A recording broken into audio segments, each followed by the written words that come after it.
आज़ादी बचाओ news channel में सभी दर्शकों का स्वागत है। 2018 में बना स्विमिंग पूल का आमदार विजय कुमार देशमुख और सुभाष देशमुख ने किया था उद्घाटन। 4 साल बाद भी स्विमिंग पूल की सुविधा बंद।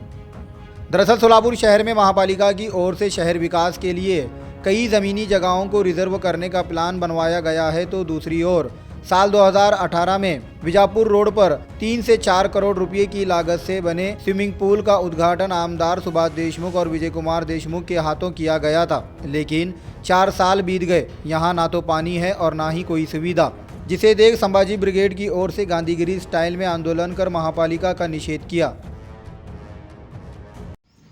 आज संभाजी ब्रिगेडच्या वतीने जो या विजापूर रोडमध्ये आंतरराष्ट्रीय जलतरण तलाव आहे, सुमारे 4 कोटी रुपये खर्च करून हा आंतरराष्ट्रीय तलाव बांधण्यात आला। पण गेल्या 5 वर्षापासून विविध कारणामुळे या तलावाला गळती लागल्यामुळे हा तलाव 5 वर्षापासून बंद आहे।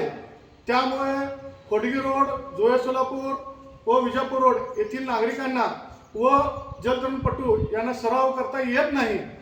जर 3.5-4 कोटी जनतेच्या कररूपी पैशाने हे जे तलाव बांधला आहे त्याची निगा राखण्याचं काम सुद्धा सरकारचं आहे, पण असं होताना दिसत नाही। त्यामुळे जनतेचा पैसा या ठिकाणी पाण्यासारखा वाहून गेलेला आहे।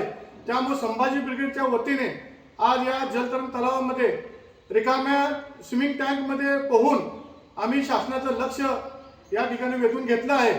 जर आगामी काळामध्ये हा आंतरराष्ट्रीय जलतरण तलाव तात्काळ दुरुस्ती नाही केलंस तर अधिकाऱ्यांना तोंडाला काळ फासण्याचं आंदोलन या संभाजी ब्रिगेडच्या वतीने करण्यात येईल, असा इशारा आम्ही देत आहोत।